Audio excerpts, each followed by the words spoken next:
All right, guys, it's the holiday season, and I'm asking Santa Claus for NBA action. So I'm partnering up with the DraftKings Sportsbook because they always are hooking up our customers, especially new ones.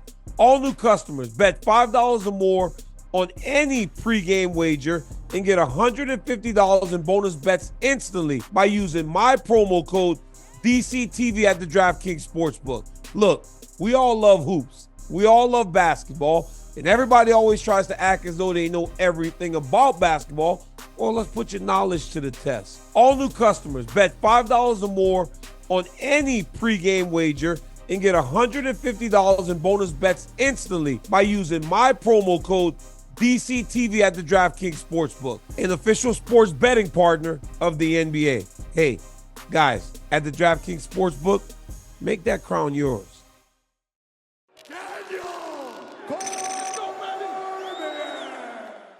What's up, guys? Merry Christmas, happy holidays, happy New Year's. It's been a little bit since we jumped on this, so let's call this one the holiday Christmas week wrap-up, because while we were all living in our festive lives, there was a lot going on in mixed martial arts. There was a lot going on in the world. Your boy got robbed today at the gym, so right after I'm done here, I'm shooting straight to the gym to try to see who got me at my gym and what they got. Because on the cameras, got two dudes in there with hats on. Looked like they were on Home Alone. You know, one of the greatest Christmas movies of all time. It looked like Home Alone was happening in my gym last night. So I need to go see what people took from the boy. But in terms of mixed martial arts, there has been a lot going on. And I'm watching from the sideline and kind of just gathering my thoughts about first off, what's happening. And secondly, how does this all affect what goes on in the beginning of the new year? So let's start with the biggest star of mixed martial arts, Conor McGregor. Michael Chandler and Conor McGregor were booked as the coaches of The Ultimate Fighter last year at the start of the year. And it was massive news, right? Massive news. We get the show. Conor then continues to not get into the USADA testing pool, which, by the way, doesn't make much sense anymore that he got back in it when USADA's gone. Michael Chandler has openly said he'll fight him regardless, which doesn't make great sense, but I get what Mike's trying to do. But this whole thing is just like a soap opera. You know, I grew up in a house where, I grew up in the 80s, where a lot of women were still not in the workplace as much, and they'll watch The Price is Right, Young and the Restless, As the World Turns. So I understand the soap opera.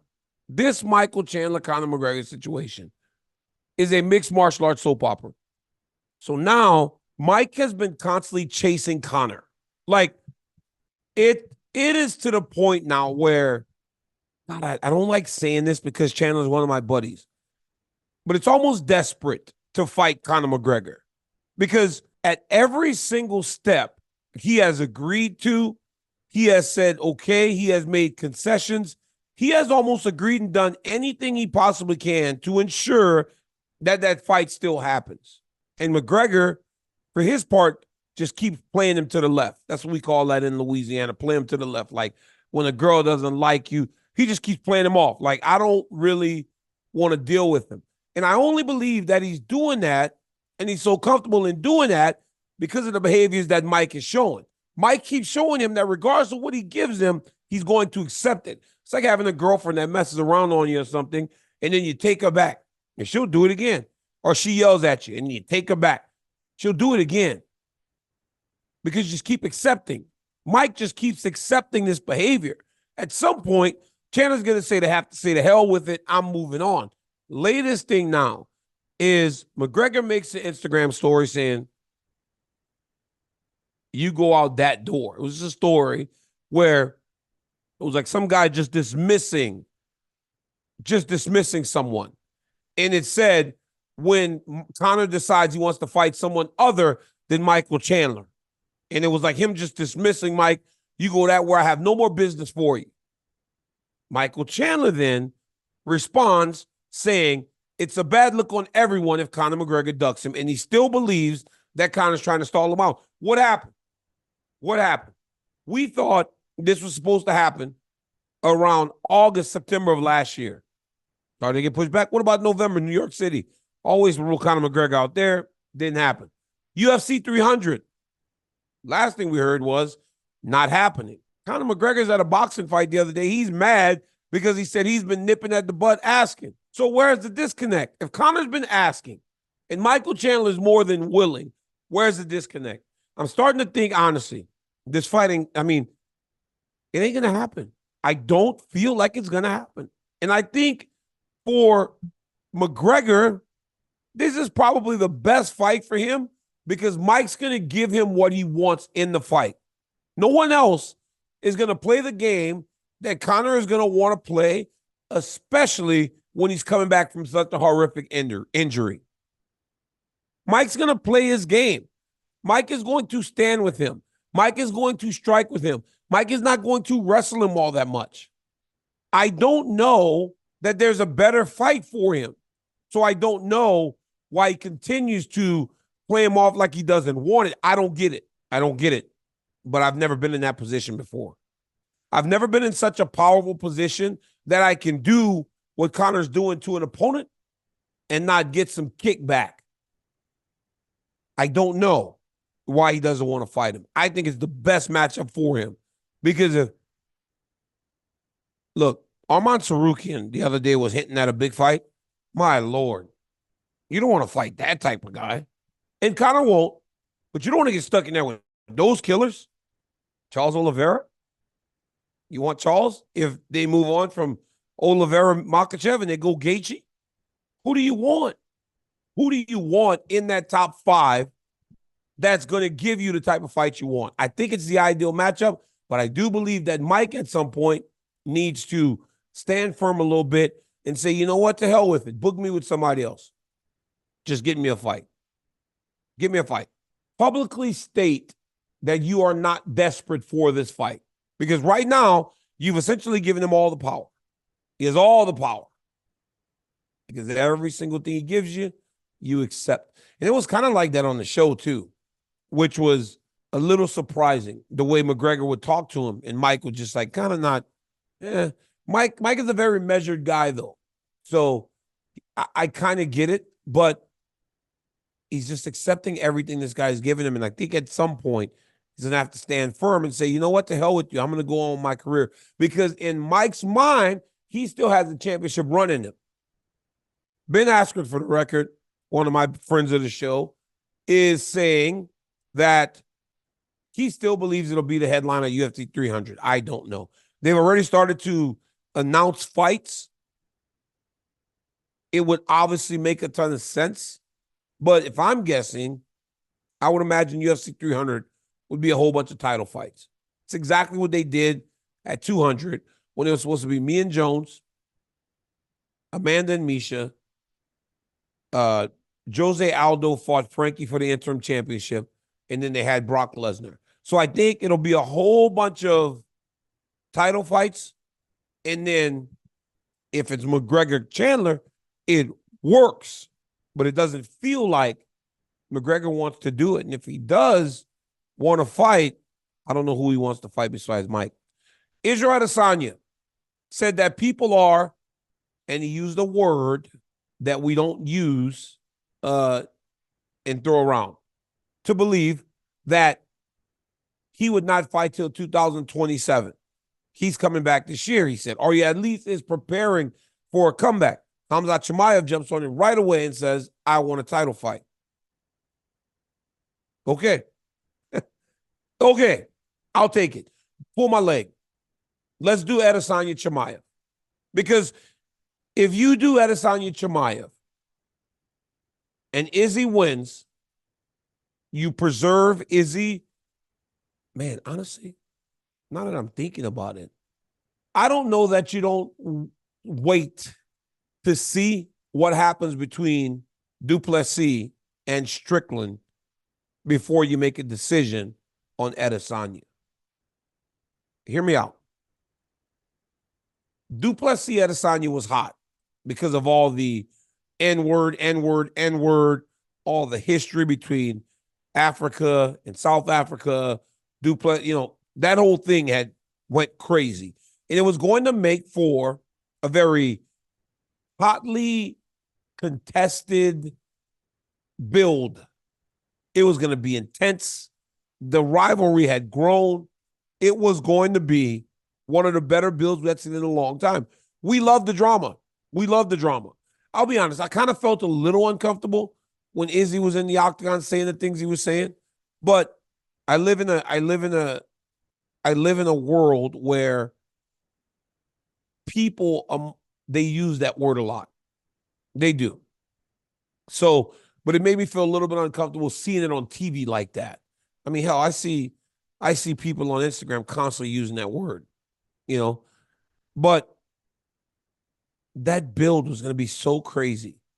So if you watch Strickland fight Du Plessis in January, you still preserve that matchup regardless for Adesanya, right? Strickland wins, title fight for Adesanya. Strickland loses, Adesanya versus, DDP wins, Du Plessis. I'm going to call him DDP. I like that name from the old wrestling days, and also because instead of saying Dricus Du Plessis, DDP just sounds really, really cool. Du Plessis wins, title fight for Adesanya versus Dricus. Build that whole thing. Du Plessis loses, fight versus Adesanya. Build that whole thing. You save that matchup regardless. You save it. Because if you put him in there with Khamzat, it's a great fight. It makes all the sense in the world. It would seem like a number one contenders fight. But if Khamzat gets through him, now you might lose that fight with Du Plessis if he wins.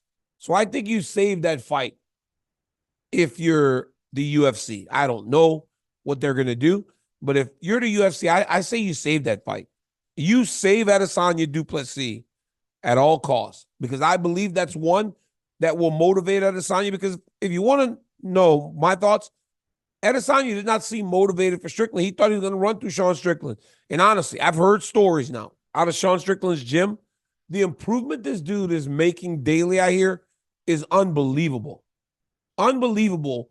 The improvements that people are seeing out of Sean Strickland every day inside of Extreme Couture. So if anyone's not motivated for that dude, it's a problem. He has this problem of getting overlooked, and it's costing people. I'm telling you, I've spoken to DDP's people, and they believe it's an ideal matchup for them. Just like I think Chandler and McGregor is as good as it'll get for Chandler, for McGregor, they believe that this matchup with Strickland is as good as it's going to get for Du Plessis, especially in a title-winning opportunity. I don't know that I agree with that. I really don't. It's hard. It's a hard fight. Sean is improving a ton. Islam Makhachev and Justin Gaethje have been going back and forth. They're both trying to now boot Charles Oliveira out of the title picture. Charles Oliveira came back. He beat Beneil Dariush, earned his championship opportunity. Here's the problem. Because Beneil Dariush went now and lost to Sarukian, that win doesn't look as glowing for Charles Oliveira.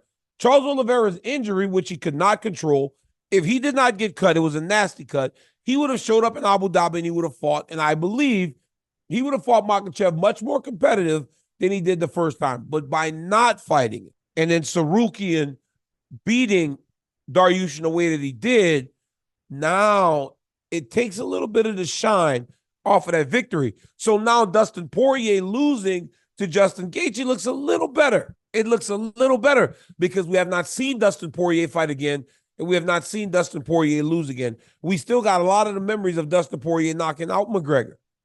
So it's a much more pretty win on paper for Justin Gaethje. And now those guys are talking about fighting each other. I know that they wanted to, Max Holloway wanted to fight Justin Gaethje. Dude, everybody wants to fight. Everybody wants to fight. And it's great fights and ideal for us as fans of mixed martial arts. Aljamain Sterling's going to 145. He's taking on Calvin Kattar. Good matchup. That's going to be a very good introduction into that weight class because Calvin Kattar is a big 145-pounder. And he's going to test him in all the areas that he needs to be tested to see if he can compete up there. Calvin's a good wrestler. He has tremendous boxing. And he's got good jiu-jitsu skills, and he's unbelievably tough. So this is going to let Aljamain know right away, whether he can stay at 145 and compete with those guys. It's been good. It's been a good week. A lot of news, a lot of stuff coming out. Hell, Christmas Day, Dana White announced some amazing fights for the UFC. So it's been interesting to watch, and it's been good to see that the sport just continues to grow and grow and grow. Oh, Bo Nickel was on Joe Rogan's podcast and also got booked for UFC 300. This time he takes on Cody Brundage, I believe. So we'll see, right? Brundage is supposed to be a good wrestler. Brundage looked better than he had in a long time in his last fight. So we'll see where Bo Nickel is, because this is a little bit of a step up. It's not a huge step up, but it is a step up in competition from the last guy he fought. So we'll see. We will see. It's been good, guys. It's been good. As we roll into the new year, we'll get right back to work. So I appreciate your love and support. I thank you guys for always tapping into what we're doing. Follow the volume. Follow all the YouTube content. Thank you to all the guests that we've had this year. It's been amazing. Until next time, guys, peace.